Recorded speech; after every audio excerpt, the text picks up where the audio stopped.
bit of a contentious one is British against American food. What did you make of the food out in America? Oh, fucking hell. If you're having fun and you're relaxing and you're on holiday, it's great. If you're preparing for a fight or an athlete, it's not so good because you have to look specifically for things. You have to look for organic without hormones. You have to look for, if you see cage-free eggs, you got to make sure it's organic cage-free eggs. You know what I mean? It's not like, here we got very high food restriction regulations. There it's like, the grades is crazy, man. Between the price of $5 and $20, it's crazy. You have to get grass-fed and grass-finished beef, not grass-fed beef, because it's raised in grass. Let me just say it's finished and so it's quite complicated. People start watching and think, what's he on about? But it's crazy. There's so much fast food nowadays in big cities. I know you obviously grown up in London, but being in LA where like fast food is like this 3 times the size the portions are in LA. Like how a serious one? Like how do you actually fight off cravings for bad food like Discipline. Listen, I'm about to. I'm going into a fight. I can get my head punched in. You know what I mean? So discipline. I mean preparation and discipline, and I've learned to become a very disciplined person over the last few years, and that's why I am where I am. Without discipline, you cannot achieve nothing in life. And that's what it is. I started trying to teach my children and my family and friends, even my dogs, are just teach discipline. So I have to be advocate for discipline. You know what I mean? So I have to obviously practice what I preach. Can you describe your emotions going into the fight with Franklin? He's undefeated. Obviously, the last time you fought, it was in April. So how are you feeling about the fight? I ain't got no emotions at the minute, but I'm sure in the night I'm gonna want to smash his face in and punch his dreads up. But that's on the night. Now I'm just easy. Do you think fighters, and I'm not naming anyone specifically, but do you think fighters kind of overthink it sometimes, and ultimately it's about just going in there and smashing every fighter overthink it. Remember, the man's running, you're running. The man's punching, you're punching. He's sparring, you're sparring. He's doing pads, you're doing pads. He's practicing to defeat you, what he thinks is your weakness. So everybody overthink. You think, have I run enough? Have I done this? Have I done that? Have I done this? So that's why you need a good team around you, you know what I mean? And people you trust. People who know you. You've got a fairly fresh camp, new trainer that you're working with. How's that been going for you? It's been really good, obviously. Buddy, my very experienced guy, good fighter, good coach, been involved in big fights himself. Obviously fought a great Premier with Tika twice. Obviously fought a lot of good guys, and he's had a lot of world champions have been involved in big fights as well. So it's been good, and he's a guy that he's not one of those guys goes, I'm training you this way because that's what I want you to be, or I want you to move. No. He look at you, ask you what style you're into, and he talk to you about boxing, and he gather information, he watches the boxing, and then he goes, listen, I think we can add this or do this or move this around, and you don't need to change this too much and this and the other. So yeah, it's been quite good. When you reflect back on the fight against Tyson Fury, how much did that take out of you? It didn't really take nothing out of me. Obviously I was pissed off and I was annoyed. Wasn't my best night at the office, a lot of things went down wrong that shouldn't have went down, but it's boxing, and no one gives a fuck in boxing, to be honest. No one cares. People only remember your wins. No one cares about your loss and what happened, and some guys get favouritism in boxing, unfortunately, and that's it. Are you thinking of anyone in particular there? Tyson Fury, let's be honest. Says what he wants, do what he wants, get away with whatever he wants.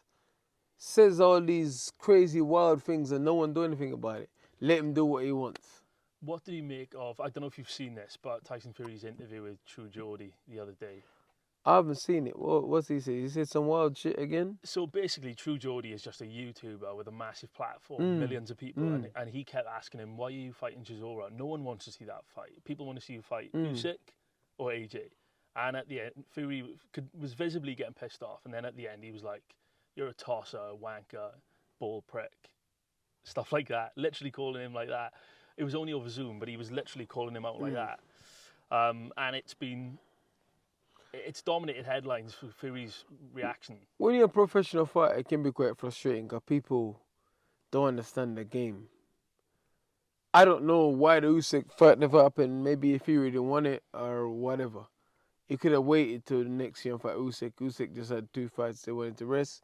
I don't know. Maybe Fury wants to get a boxing. Maybe he just wants to fight. Maybe he just have the urge to want to fight because he's a heavyweight. Maybe he might wake up tomorrow and say, I don't want to fight anymore. He's unpredictable. He's had his up and down mental problems or whatever. So maybe he just needs a fight. And obviously, I don't know why the Usyk fight never happened. Joshua fight never happened. There's no way in this earth those fights should not have happened.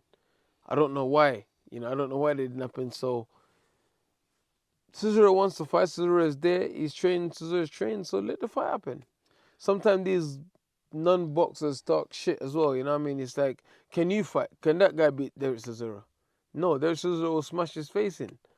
So let the fight happen. It's 2 professional fighting. They want to fight. Better he fights Cesaro than not fight nobody. So to be fair, Cesaro probably give Usyk a harder time than Anthony Joshua. Yeah, when they of course. Of course. And Derek's coming off a good win as well, so he may be in a better place. We might see the best Derek or the worst Derek. We don't know. Derek's always been a bit of an enigma. There's a lot of talk about your next fight next year being Anthony Joshua's comeback fight. Is that a fight you think is likely from your perspective? I'm not a comeback fight for nobody. If he wants to come back and fight me, then that's great for me. But at the minute, I'm focusing on Jermaine Franklin and whatever, And Joshua is not looking for because I wanted to fight him this December. Didn't happen. Eddie wants him to have another 2 or 3 fights will fight me. So I don't know what's going to change between now and December. I don't know. And next year, I don't know. I was watching an interview you did a couple of years ago with IFL, and you said, I think AJ's a weird guy. What did you mean by that? He's just a weird guy. He's just a strange guy. Like, you could be speaking to him and he just looks a bit spaced out and a bit absent-minded and a bit vacant, you know what I mean? And he's done a few weird things as well, so, you know what I mean, obviously. But we all do weird things, but, it's just a bit, there's no consistency to what he does. He puts on this act and pretend he's a good boy, then all of a sudden he wants to be a bad boy and he wants to rap and he wants to this and he wants to talk about notorious gangsters and stuff, but at the same time he's a good boy advocate for people. It doesn't make, there's no consistency. That's what I mean. It's weird. No consistency. No real, spine or backbone. It's a bit all over the place, man. People have tried to analyse the way he's handling himself since the last Usyk fight, and even going back to the Andy Ruiz loss as well, and saying that, look, you can see the cracks in him. But do you think he's always looked a bit spaced out for as long as you've known him like that? He's always looked a bit spaced out, but people's always looking for something to criticize people about, man. Good luck to him. He done his thing. He's made money. He won World Championship twice or whatever. Good luck to him. Obviously, I hope he stays in boxing. I hope he stays of solid mind because I want to fight him. I want a chance to get my rematch. I hope he stays of solid and sound mind. I don't want him to go crazy and then retire and fucking become a rapper or a priest or something. I don't know. How do you deal with social media trolls? Because I've asked you about... I'll tell him to go fuck himself. That's it. I've asked you about Fury and Joshua, and they polarise opinion. They're big rivals, but both of them also get a great deal of flack on social media. I just tell him to go fuck as do himself. You as well. So how do you cope with it? I just tell him go fuck himself. I don't care. Listen, talk about me as much as you want. Whether it's positive or negative, I don't care. I'm in the show business, and I'm here to put on good fights, sell tickets, put bombs on seat, and entertain the people. So as long as they're entertained, if they're entertained by talking shit about me, then great. I'm doing my job. You've mentioned earlier that you want your goal, you want to hold a world title. How do you envisage the next sort of 12 months working out for you? Man, I'm just focusing on the next 2-3 weeks, man. After that, we'll see. I'm focusing on the next 2-3 weeks, one fight at a time. I've always been a guy that's taking one fight at a time in my career. So let's see what happens and where we go. Where do you see yourself amongst the, say, top 5 or top 10? I'm definitely top 5 heavyweight in the world, 100%. There's no 2 ways about it. I'm definitely top 5 heavyweight in the world. What's your top? And 5? I've been so for a long time. I've been top 5 for years and years and years and years. What's your current top 5 in your opinion? Tyson Fury is the guy. He ain't been defeated. Me and AJ both coming off a loss. It's a bit tricky, man, because Ruiz and Wilder's coming off win, me and AJ were coming off loss. But it doesn't mean say Wilder is better than us. It doesn't mean say Ruiz is better than us. So it's a bit of a hard one. Usyk as well. I don't know where Usyk sits, man. He's the unified champion at the minute, but I still don't know where he sits. We have to see if he fights Wilder, if he fights Fury, or if he fights me. Then we'll see. He's beaten Joshua twice, but Joshua seems to. I think Joshua beat himself in those 2 fights. You know, nerves and scared and just moving mad in the fights. One final one from me. This weekend we've got Deji, KSI's brother, a YouTuber, against Floyd Mayweather. What are your thoughts on that fight and the general amount of involvement that YouTubers are getting in boxing? Nothing wrong with that. More eyeballs is better for boxing. It's good that these guys are putting on a show and they're bringing. And also what I like is they're putting professional fights on the card as well, which shows that they understand and respect the grassroots of boxing as well. They're not just putting idiots on and just doing things. You know what I mean? And they're actually stepping up and trying to fight pros as well, because let's be honest, Deji fighting Floyd Mayweather, he's going to get battered. But he's still showing courage. So respect to him, and I wish him success. And I'm happy for anyone that can change their life from a few years ago, as Deji doing, making videos, playing games on YouTube. And look, now he's going to have multi-million pound or multi-million dollar fight. So credit to him and respect to the work, brother. Good luck. And what would you say to people, die-hard boxing fans, and actually a lot of boxers themselves who don't like the fact that these influencers are getting big fights? Each to their own, man. If you don't like it, don't watch it.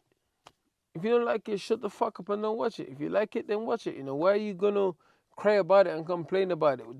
If some people is doing stuff positive towards your life, your sport, your race, your religion, your people, be happy. It's positiveness. They could be showing negativity to the sport, but they're showing positivity and they're bringing more sponsors and more views and more eyeballs and a different audience as well. Because if 2 million people tune in to watch Mayweather Deji, at least 500 of them is going to stay to watch normal boxing. They're going to become boxing fans, because some people that watch those guys would not be traditional boxing fans, but might become boxing fans in the long run. So, Dillian, thanks very much for putting the time away respect, today. man. Cheers. An absolute pleasure. Jermaine Franklin, November the 26th, if I'm not mistaken, at the OVO Arena in Wembley. Best of luck. God bless. Cheers.